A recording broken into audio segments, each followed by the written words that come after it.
Hello दोस्तों, जय हिंद। मैं विनय कुमार विराट एजुकेशन हब की तरफ से। आज दोस्तों हम क्लास 10 का जो चैप्टर था प्रकाश का परावर्तन और अपवर्तन, उसको आगे की तरफ बढ़ाते हुए लेकर के चलेंगे। और जिसमें हम लोग यहाँ पे एक चीज हम प्रूव करेंगे, एक चीज सिद्ध करेंगे कि हम लोगों ने पढ़ा था कि हमारा जो गोलीय दर्पण होता है उसकी क्या होती है, वक्रता त्रिज्या भी होती है। और मैंने आपको जो गोलीय दर्पण दो प्रकार का बताया था, उसमें एक आपको बताया था अवतल दर्पण और एक बताया था उत्तल दर्पण। उसकी क्या होती है बच्चों, उसकी आपकी फोकस दूरी भी मिलती है। तो उस फोकस दूरी के बारे में भी आज हम बात करेंगे। और फोकस दूरी और वक्रता त्रिज्या के बारे में पहले भी मैंने आपको बता दिया है। तो यहाँ पे फोकस दूरी और वक्रता त्रिज्या के बीच में जो संबंध होता है उसके बारे में आज हम पढ़ेंगे, है ना भैया। तो चलिए आइए स्टार्ट करते हैं। पाठ का क्या है भैया? पाठ का नाम है प्रकाश का परावर्तन। क्या है? प्रकाश का परावर्तन तथा अपवर्तन। यह आपका पाठ है, यह आपका चैप्टर है। ठीक है, किस क्लास के लिए भैया? यह है क्लास 10th के लिए है बच्चों, इसके लिए है क्लास 10th के लिए। ठीक है ना। तो चलिए आइए स्टार्ट करते हैं। आज का हमारा हेडिंग क्या रहेगा? हमारा हेडिंग रहेगा कि जो आपका गोलीय दर्पण है, क्या है बच्चों? जो गोलीय दर्पण है, गोलीय दर्पण, गोलीय दर्पण के फोकस दूरी, फोकस दूरी यानी क्या बच्चा, इसे किससे कहा जाता है? स्मॉल एफ से। फोकस दूरी को किससे प्रदर्शित किया जाता है? स्मॉल एफ से। फोकस दूरी तथा तथा वक्रता, वक्रता त्रिज्या, वक्रता त्रिज्या में संबंध की बात करेंगे बच्चा। हम इनके बीच क्या संबंध है इसकी बात करेंगे, है ना। वक्रता त्रिज्या को किससे प्रदर्शित किया जाता है? जो वक्रता त्रिज्या होती है उसे कैपिटल आर से प्रदर्शित किया जाता है। ठीक है। अब देखना भैया, यहां पर अगर हम बात करें तो सबसे पहले हम किसके लिए बात करेंगे? यहां पर हम बात करेंगे अवतल, अवतल दर्पण के लिए बात करेंगे। दर्पण, गोली दर्पण कितने प्रकार की होती है? दो प्रकार की होती है। तो जो दो प्रकार का गोली दर्पण होता है, कौन कौन सा होता है? अवतल दर्पण और उत्तल दर्पण। तो अवतल दर्पण और उत्तल दर्पण के लिए हम अलग अलग सीखेंगे। तो पहले हम किसके लिए सीखते हैं? अवतल दर्पण के लिए। अवतल दर्पण के लिए जो आपका वक्रता त्रिज्या होती है, वक्रता त्रिज्या क्या कहलाती है बच्चा? किससे प्रदर्शित किया जाता है? आर से प्रदर्शित किया जाता है। तो वक्रता त्रिज्या और जो फोकस दूरी, इसके बीच में हम संबंध के बारे में पढ़ेंगे। ठीक है ना। तो चलिए आइए देखते हैं संबंध क्या बनता है बच्चे। संबंध ये बनता है आपका, अवतल दर्पण के लिए हम बात करें तो क्या होता है? संबंध बनता है F is two R by two. यही आपका रिलेशन बनता है, यही आपका संबंध बनता है। इसी संबंध को हमें प्रूव करना है, इसी संबंध को हमें सिद्ध करना है। तो देखना बच्चे क्या संबंध है, सबसे पहले फिगर से देखते हैं। तो फिगर के मेथड से सारी चीजें हमें समझ में अगर आ जाती है तो हम फिर आगे की तरफ चलते हैं। यह कौन सा दर्पण बन गया है? यह आपका बन गया है क्या बच्चे? अवतल दर्पण बना हुआ है।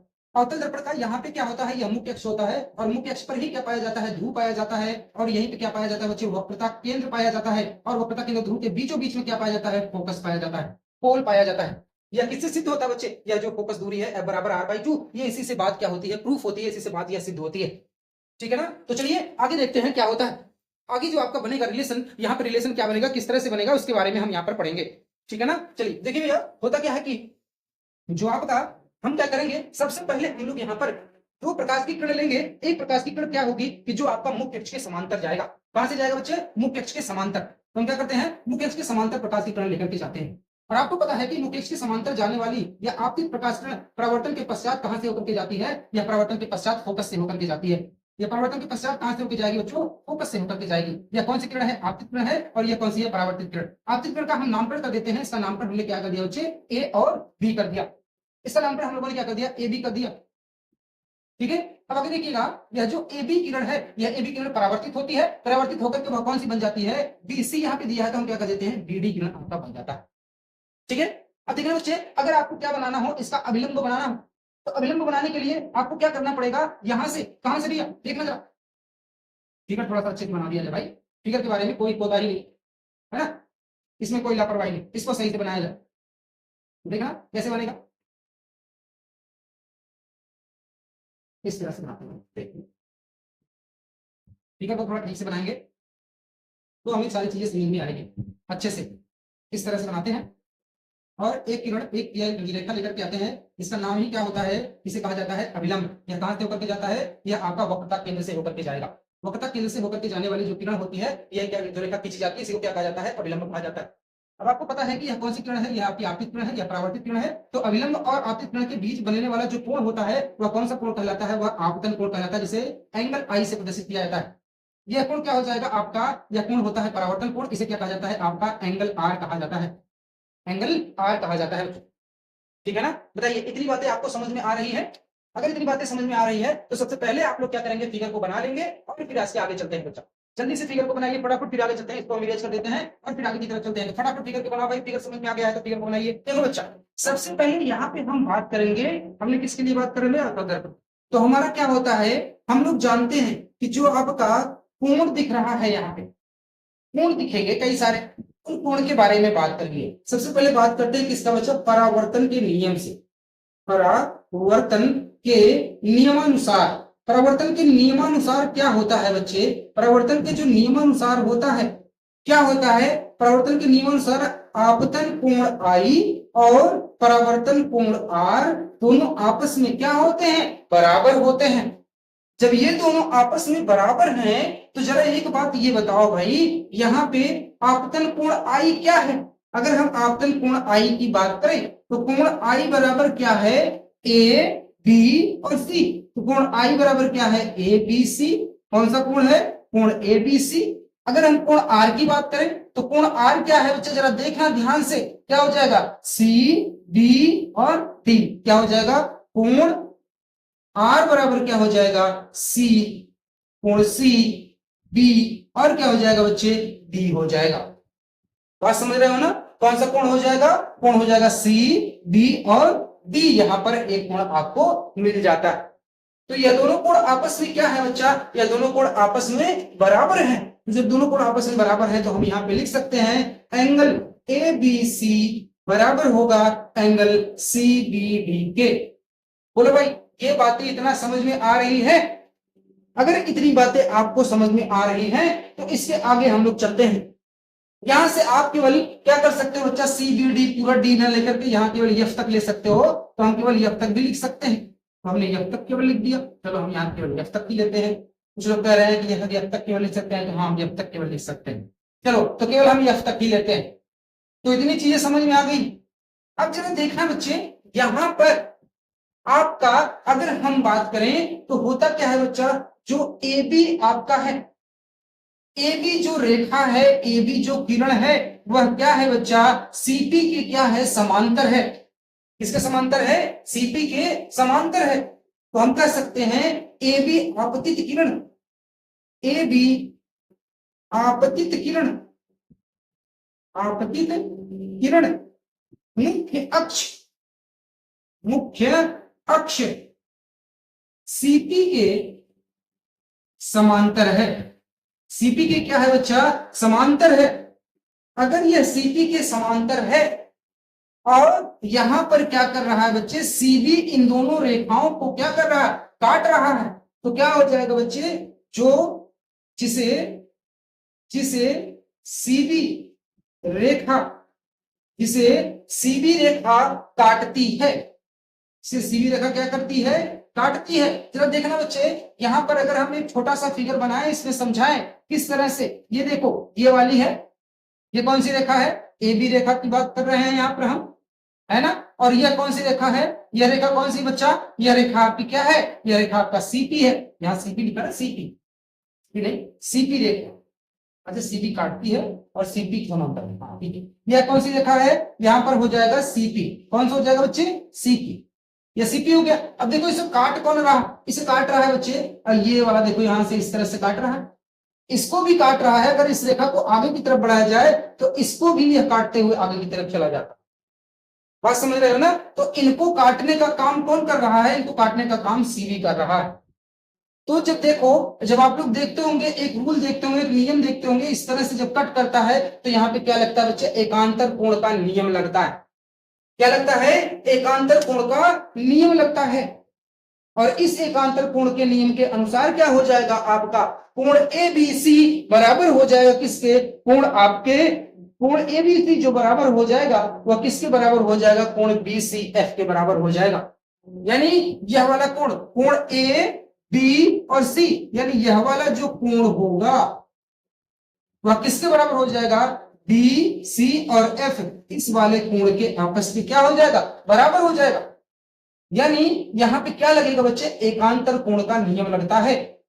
और जब एकांतर कोण का नियम लगता है तो यहाँ पे क्या रखा है, यह वाला कोण, देखो भाई यह वाला जो कोण है यह वाला कोण किसके बराबर है? यह वाला कोण आपका इस वाली रेखा के क्या है? बराबर है। इस वाले कोण के क्या है? बराबर है। नहीं, पर अंदर वाला, ये देखो इस तरह से जा रहा है भाई, ये वाला और ये अंदर वाला, ये वाला कोण एकांतर के नियम के अनुसार क्या है? आपस में बराबर है। तो यहाँ पे हम क्या लिखेंगे?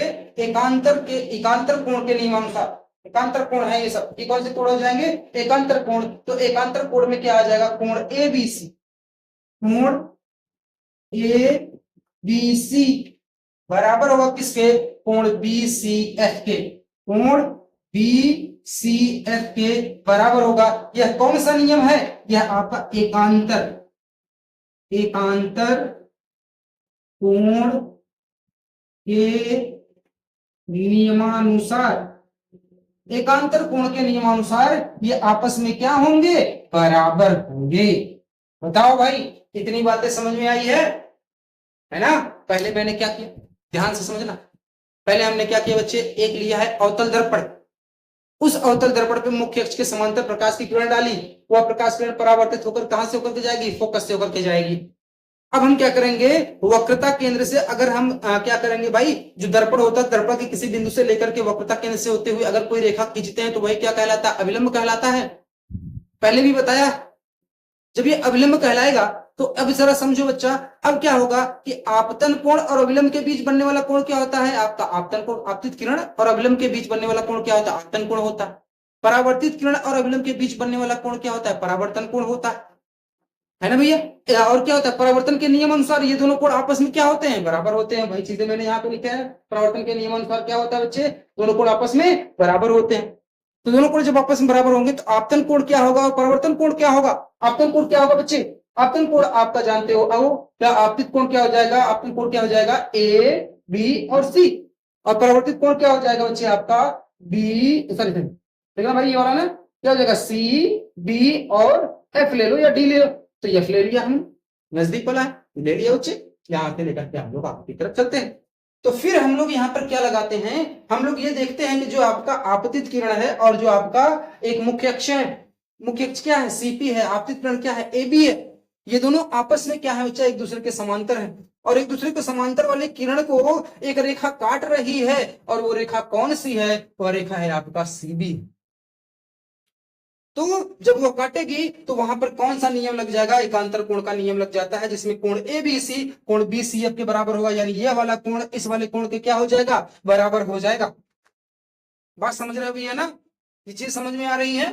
ठीक है, तो चलिए अब देखना पड़े यहां पे, जब आपका ये देखो भाई, ए बी सी यहां पर भी है और ए बी सी यहां पर भी है, इसको हमने मान लिया इक्वेशन नंबर फर्स्ट, और इसको हम मान लेते हैं इक्वेशन नंबर सेकंड। ठीक, फिर आगे की तरफ चलते हैं। पहले इसको इतना नोट कर लीजिए, from equation first and second. यहां से बच्चा, from equation first and equation second. Equation first और इक्वेशन सेकंड का जब आप तुलना करोगे तो तुलना करके देखते हो कि कोण ए बी सी यहां पर भी है, कोण ए बी सी यहां पर भी है, ये दोनों आपस में क्या हो जाएंगे बच्चा? बराबर हो जाएंगे, है ना? चाहे आप एबीसी बराबर कोण सीबीएफ कर सकते हो, चाहे एबीसी बराबर क्या कर सकते हो? बीसीएफ कर सकते हो। यानी ये दोनों कोण भी आपस में क्या होंगे? बराबर होंगे। तो यहां पर जब इन दोनों की तुलना करोगे तो आप क्या कर सकते हो? कोण सीबीएफ, कोण सीबीएफ किसके बराबर होगा? आपका कोण बीसीएफ के क्या होगा बच्चे? बराबर होगा। अब जरा देखना बच्चे, कोण सीबीएफ है कहां? कोण जो आपका है वो कौन सा? सीबीएफ। जरा देखना बच्चे, यह हो गया सी, यह हो गया बी, और यह हो गया एफ, यहां तक। तो यानी यह वाला कोण, यह वाला जो कोण है वह किसके बराबर है? बीसीएफ के बराबर है। यानी इस वाले कोण के क्या है बच्चा? बराबर है। यह हो गया बी, ये हो गया सी, ये हो गया एफ, यानी इस वाले कोण के क्या है? बराबर।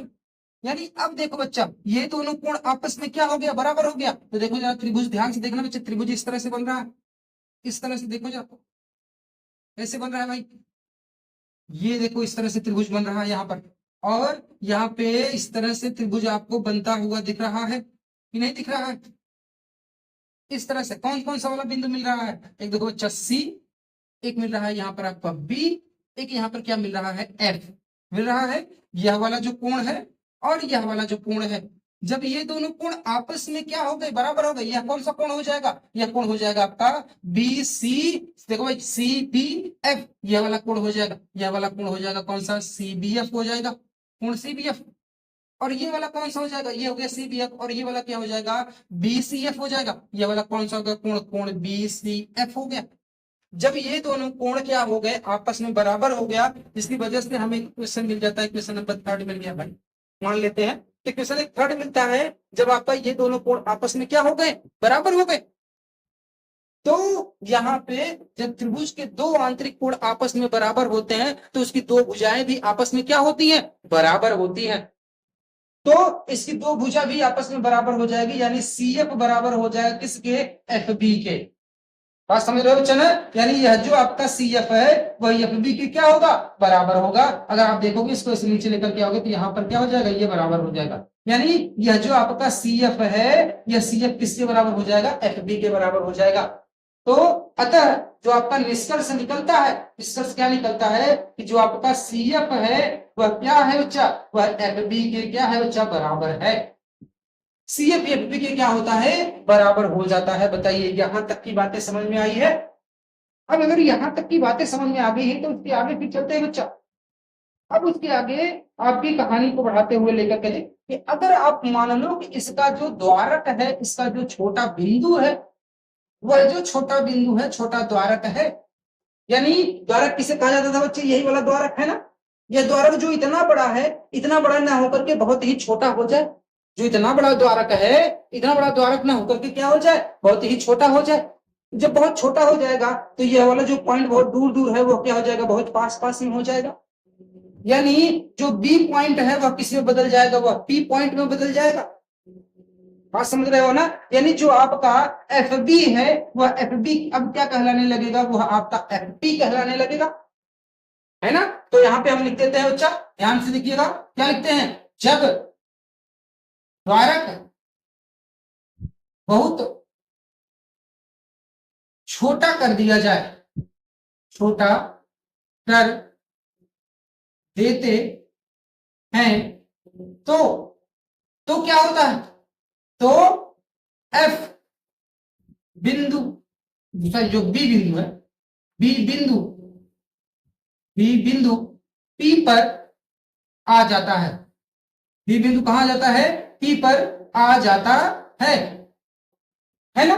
तब क्या हो जाएगा भाई, तब देखो जो आपका एफ बी है वह किस में बदल जाएगा, एफ पी हो जाएगा, है ना। तो जो आपका इक्वेशन नंबर 4 है वह इक्वेशन नंबर 4 आपका बदल जाएगा।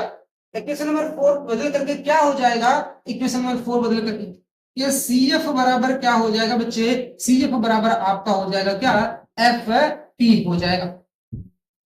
सी एफ बराबर क्या हो जाएगा, एफ पी हो जाएगा। बताइए भैया इतनी बातें यहां तक समझ में आई है। से अगर कभी पूछना जाए, एक चीज मुझे ये बताओ बच्चा कि सी से लेकर के पूरा पी तक क्या होगा। अगर आपसे पूछा जाता है सी पी बराबर क्या होगा, तो सी से लेकर के पी तक आप देख रहे हो दो बिंदु के बीच में मिल रहे हैं, सी एफ और एफ पी, दो लाइनें मिल रही है, सी एफ और एफ पी दो लाइनें मिल रही हैं। तो कह सकते हो कि आपका जो सीपी होगा वह बराबर होगा किसके बच्चा, सीपी बराबर क्या हो जाएगा, सी एफ और प्लस में एफ पी हो जाएगा। अब देखो भैया जो आपका इक्वेशन नंबर 5 है, इस इक्वेशन नंबर 5 को जरा देखिए। इक्वेशन नंबर 5 में कह रखा है सी एफ बराबर होगा किसके, एफ पी के। तो सी एफ की जगह पर हम क्या लिख सकते हैं, एफ पी लिख सकते हैं। तो लिख दिया हमने, क्या लिख दिया बच्चे, सीपी बराबर एफ पी और प्लस में क्या होता है, एफ पी लिख दिया भाई हमने। ठीक है ना, यहां तक की बातें समझ में आ रही हैं। ठीक, तो चलिए अब आगे की तरफ चलते हैं। आगे की तरफ कहां पे, हम इसको इरेज कर देते हैं। ये चीजें आप लोगों ने नोट किया होगा, ये चीजें अगर आप लोगों ने नोट किया है तो इसको हम इरेज कर देते हैं। यहां तक का स्क्रीनशॉट ले लेंगे, फिर आगे चलेंगे, इसको इरेज करते हैं। देखो भाई इतनी चीजें हमें मिल गई हैं। अब आगे क्या होगा, आगे क्या होता है कि जो आपका यहां पर सी एफ है, सीपी है, वह एफ पी के क्या होगा बच्चे, बराबर। सी एफ जो होता है वह एफ पी के बराबर होता है, हमने यहां पे रख दिया। अब एक चीज जरा देखो बच्चा, यहां से लेकर के तब यहां तक की पोल तक के बीच की दूरी हम लोग को क्या कहा जाता है, यानी वक्रता केंद्र से लेकर के पोल तक के बीच की दूरी को क्या कहा जाता है, वक्रता त्रिज्या कहा जाता है। फोकस से लेकर के पोल तक के बीच की दूरी को क्या कहा जाता है, फोकस दूरी कहा जाता है बच्चे, है कि नहीं है? ठीक है, तो एक चीज बताओ, यहां सी से लेकर के पी तक के बीच की दूरी को क्या कहा जा रहा है, आर कहा जा रहा है, यानी सीपी बराबर क्या लिख सकते हो बच्चा, आर लिख सकते हो, है ना। एफ पी को क्या कहा जा रहा है, स्मॉल एफ कहा जा रहा है, एफ और एफ है तो यानी स्मॉल एफ और प्लस में स्मॉल एफ, इसी की जगह पे आर बराबर क्या हो जाएगा बच्चे, 2f हो जाएगा। तो f बराबर, इसको इधर पक्षांतर कर दोगे तो f बराबर क्या हो जाएगा, r/2 हो जाएगा। यही संबंध होता है किसके किसके बीच में बच्चा, यही आपका रिलेशन है, यही आपका संबंध है। तो संबंध क्या है, संबंध ये है कि किसके किसके फोकस और वक्रता त्रिज्या के बीच में ये आपका संबंध होता है, रेडियस ऑफ कर्वेचर के बीच में संबंध होता है। तो बताइए भाई, यहां तक की बातें आपको समझ में आई है कि नहीं आई है? बहुत सरल है, बहुत इजी है, बड़े आसानी से कर सकते हो, ठीक है ना। तो चलिए आज इतना करते हैं, फिर कल हम लोग क्या करेंगे बच्चा, अच्छा हाँ याद रखिएगा, क्या याद रखना है, याद ये रखना है कि इसका हमने अवतल दर्पण वाला तो बताया है, उत्तल दर्पण वाला आप खुद करोगे अपने मन से, और करके मुझे क्या करोगे, स्क्रीनशॉट भेजोगे, ठीक है ना। करोगे कि नहीं करोगे बच्चा, फोटो खींच करके मेरे पास भेजोगे और मुझे दिखाओगे कि सर मैंने किया है, ठीक। तो चलिए आज के लिए इतना करते हैं, आज के लिए इतना करते हैं बच्चा, ठीक है। वीडियो को लाइक शेयर और सब्सक्राइब जरूर करिएगा, ठीक है। थैंक यू, जय हिंद।